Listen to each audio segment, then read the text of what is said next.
क्या तुमने कभी खुलकर अपनी मन की भड़ास अपने दोस्तों के सामने निकाली है, अपने परिवार वालों के सामने निकाली है, या समाज के अन्य लोगों के सामने निकाली है? और अगर तुमने निकाली भी हो कि भड़ास अपने मन में जो भी आया तुम्हारे, वो तुमने व्यक्त कर दिया, बोलकर या गाकर या कुछ कृत्य कर कर, तो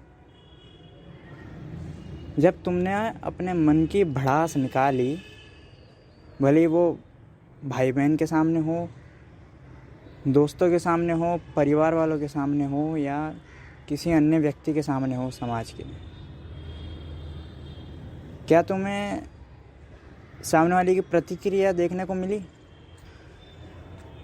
और अगर मिली तो सामने वाले ने क्या बोला? जैसे एक बार एक छोटा सा बच्चा था, विकास छोटा बच्चा था, 10-12 वर्ष का। अब बच्चा है, बाल बुद्धि है, ज़्यादा समझ है नहीं समाज की, ज़्यादा अभी बड़ा हुआ नहीं, परिपक्व मैच्योर हुआ नहीं अभी, तो जो मन में आता है वैसे करता है। विकास, उसको बचपन से एक आदत थी कि वो अंदर मूतने की आदत थी। तो एक बार विकास के माँ बाप और विकास तीनों जने गए किसी कार्यक्रम में, सामाजिक कार्यक्रम था। तो विकास बेचारा आदत से मजबूर, जब उसे प्रेशर लगी तब वो मूत देगा अंदर। और कभी कभी बता देता था तो ठीक, माँ बाप उसे पेशाब करने ले जाया करते थे, लेकिन कभी कभी नहीं बता पाता था तो अंदर ही कर देता था। तो सामाजिक कार्यक्रम में बताना भूल गया माँ बाप को और अंदर ही पेशाब कर दिया, पैंट गीली कर दी अपनी। अब वो 10-12 साल का लड़का, उसको कौन समझाए कि पैंट गीली नहीं होनी चाहिए सामाजिक कार्यक्रम में? वो इतना परिपक्व नहीं है। लेकिन आगे सुनो, माँ बाप ने उसे घर ले जाकर जमकर डांटा और बाप ने कुटाई भी कर दी थोड़ी सी कि अगली बार अगर पेशाब आए तो बोल देना, अंदर मत करना। लेकिन विकास तो बेचारा 10-12 साल का लड़का, इतना छोटा, जब प्रेशर लगती है तब मूत देता है, कभी कभी बताना भूल जाता है, इसलिए अंदर आ जाती है, वरना बता देता तो मम्मी पापा करवा देते हैं। ऐसे ही सबके अंदर एक विकास है। जैसे विकास को जब पेशाब करनी होती, जब उसके शरीर को ज़रूरत महसूस होती है पेशाब की, तो वो पेशाब कर देता है। लेकिन वो ये नहीं देखता कि वो कहाँ पर है, वो सामाजिक कार्यक्रम में है, या वो अपने घर में है, या वो अपने दोस्तों के आसपास खेल रहा है दोस्तों के साथ। लेकिन जैसे जैसे एक व्यक्ति बड़ा होता जाता है, जैसे जैसे उसके अंदर समझ आती रहती है, तो उसे ठीक ठाक पता लग जाता है अभी पेशाब आ रही है, वो टॉयलेट की तरफ जाता है और पेशाब करके वापस आ जाता है। लेकिन विकास बेचारा छोटा, उसे अगर पेशाब आए भी नहीं बताया तो अंदर कर देगा, शरीर की ज़रूरत है। ऐसे ही हर मनुष्य के अंदर ज़रूरतें होती है, कुदरती ज़रूरतें होती है, ना केवल पेशाब की बल्कि हर चीज़ की ज़रूरतें होती है। लेकिन मनुष्य जैसे जैसे उम्र के साथ बड़ा होता रहता है, उसे सिखाया जाता है कि ऐसे ऐसे कृत्य इन इन जगहों पर नहीं करने। जैसे तुमने किसी सुंदर सी स्त्री को देखा या सुंदर से पुरुष को देखा और तुम्हारे अंदर एक लहर बही काम वासना की। वो पुरुष या महिला वो इतने सुंदर थे, तुम्हारे अंदर एक काम वासना की लहर बही। अगर डायोजनीस वहाँ पर होता, डायोजनीस वही नंगा भिखारी जो सिकंदर को कुछ पाठ पढ़ाया था, अगर डायोजनीस वहाँ पर होता तो वहीं पे वो हस्तमैथुन कर लेता। क्यों? क्योंकि जब उसके शरीर की मांग उठी थी, काम वासना उठी थी, तो काम वासना को निकालना भी तो है, तो वह हस्तमैथुन कर लेता। लेकिन प्रत्येक मनुष्य को भारतीय समाज में सिखाया जाता है कि काम वासना निकालने की भी जगह होती है। जैसे हस्तमैथुन करने की भी जगह होती है, जैसे शौचालय में या अकेले कमरे में हो तुम वहाँ, या कोई भी ऐसी जगह जहाँ पे अन्य व्यक्ति ना हो वहाँ। लेकिन डायोजनीस जो इतना बड़ा है उम्र में, उसमें और विकास में ज़्यादा फर्क नहीं है। विकास की भी सहज प्रकृति थी, सहज मांग थी शरीर की, वो तुरंत उस मांग को पूरी कर देता था। डायोजनीस के अंदर भी वही मांग उठी कुछ काम वासना की और उसने तभी हस्तमैथुन कर दी, सबके सामने, किसी का भय नहीं था। ऐसे ही ये 2 उदाहरण जो मैंने दिए, ऐसे ही कई सारे मांगे उठती है तुम्हारे अंदर। लेकिन अगर तुम उन मांगों को, शरीर की अपनी मांगों को, कुदरती मांगे होती है और हर किसी के अंदर आती है, इन मांगों को गलत जगहों पर पूरी करोगे, अपनी शरीर की मांगों को, जो भाव अंदर उठ रहा है उसे गलत जगहों पर व्यक्त कर दोगे, तो तुम्हें दंडित किया जाएगा।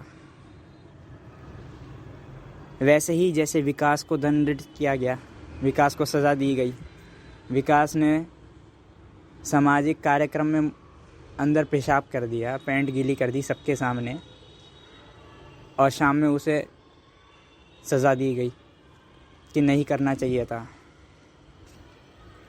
अब तुम खुद से सवाल करना, ये मांग, पेशाब आने की मांग, ये तो हर मनुष्य के अंदर आती है और हर मनुष्य को पता लगता है कि अभी पेशाब आ रही है और अभी जाना है। लेकिन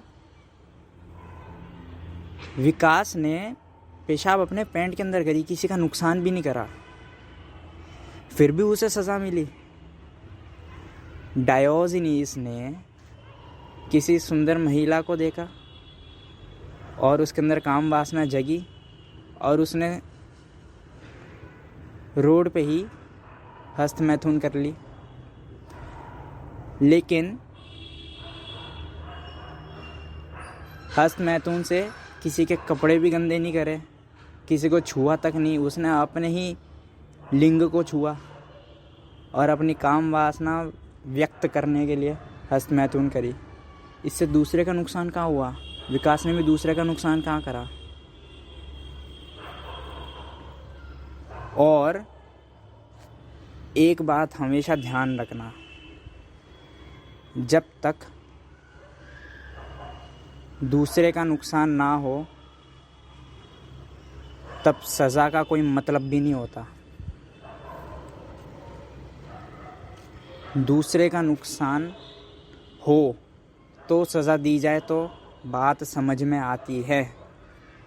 लेकिन एक मनुष्य अपनी सहज प्रकृति को व्यक्त कर रहा है, जो उसके अंदर स्वाभाविक भाव उठ रहा है, उसको व्यक्त कर रहा है, उसके लिए ही दंडित किया जाए उसे।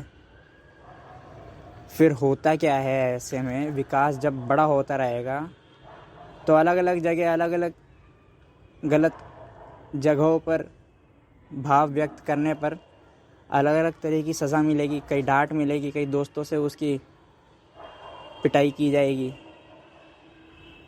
कई माता पिता चिल्लाएंगे। ऐसे में जैसे जैसे मनुष्य उम्र के साथ बड़ा होता रहता है वैसे वैसे अगली बार उसे सज़ा ना मिले। सज़ा किसी भी रूप में मिल सकती है, माँ बाप से मार पिटाई हो, दोस्तों से गालियाँ हो, अध्यापक लोगों से डांट सुन ली हो पूरी कक्षा के सामने। कई प्रकार की सज़ाएं होती है, कई प्रकार की। तो मनुष्य के अंदर ये होता ही है कि अगली बार सज़ा नहीं लेनी मुझे, लेकिन उसके लिए उसे उस हिसाब से ढलना भी होता है। ऐसे में होता है क्या, मनुष्य ढलने का प्रयास करता है, लेकिन ऐसे समाज में ढलने के लिए उसे अपनी जो सहज प्रकृति होती है उसे उसके साथ समझौता करना पड़ता है। और एक हद ऐसी आ जाती है जब वो इतना समझौता करता है कि वो प्राकृतिक प्राणी नहीं रहता, वो एक मशीन रह जाता है, एक रोबोट बन जाता है।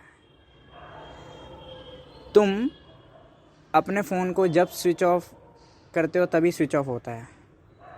तुम अपने फ़ोन से जब किसी को कॉल लगाते हो तभी फ़ोन कॉल लगाता है, यानी फ़ोन तुम्हारे आदेश पर चलता है।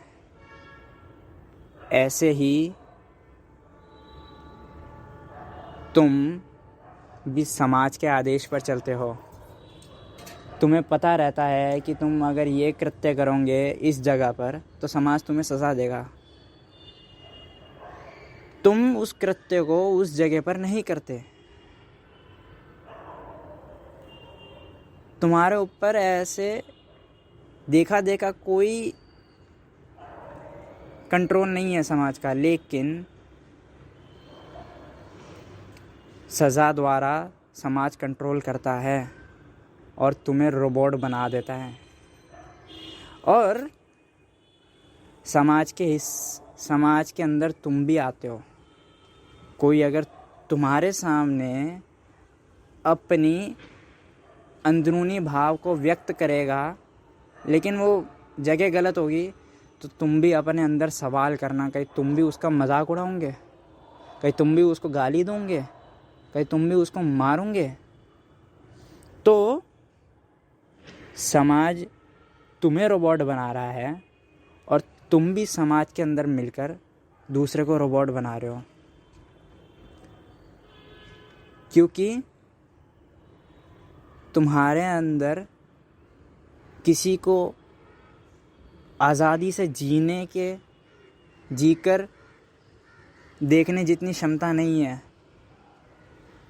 तुम चाहते हो जैसे मैं गुलाम बन गया हूँ समाज का, मैं रोबोट बन गया हूँ, ऐसे ही दूसरा भी बने। इसलिए जब दूसरा व्यक्ति तुम्हारे सामने अपने भाव व्यक्त करता है गलत समय पर गलत जगह पर, इसलिए तुम भी उसकी बेइज्जती करते हो, तुम भी उसकी टांग खिंचाई करते हो, तुम भी गालियाँ देते हो, तो तुम भी मारते हो। तो जब तुम दूसरे से अगर ये उम्मीद रखते हो कि दूसरा मुझे सज़ा ना दे किसी भी रूप में, मार पिटाई में, टांग खिंचाई में, गाली गलौज में, और मुझे अपना अंदरूनी भाव व्यक्त करने दे, क्या तुम खुद से भी उम्मीद कर सकते हो कि जब तुम्हारे सामने कोई दूसरा व्यक्ति अपना अंदरूनी भाव व्यक्त कर रहा हो तो तुम उसे सज़ा ना दो, मार पिटाई के रूप में, गाली के रूप में या टांग खिंचाई के रूप में? तुम खुद से सवाल करना, तुम्हें खुद जवाब मिल जाएगा आराम से। और जो व्यक्ति अपने अंदरूनी भाव व्यक्त करता है, जो वो है वो वैसा ही व्यक्त करता है, उसके खिलाफ समाज होगा ही। उसके खिलाफ दूसरे लोग होंगे ही, क्योंकि लोगों से देखा नहीं जाता। हम गुलाम हैं, हम बंधे हुए हैं, और ये आज़ाद होकर व्यक्त कर रहा है।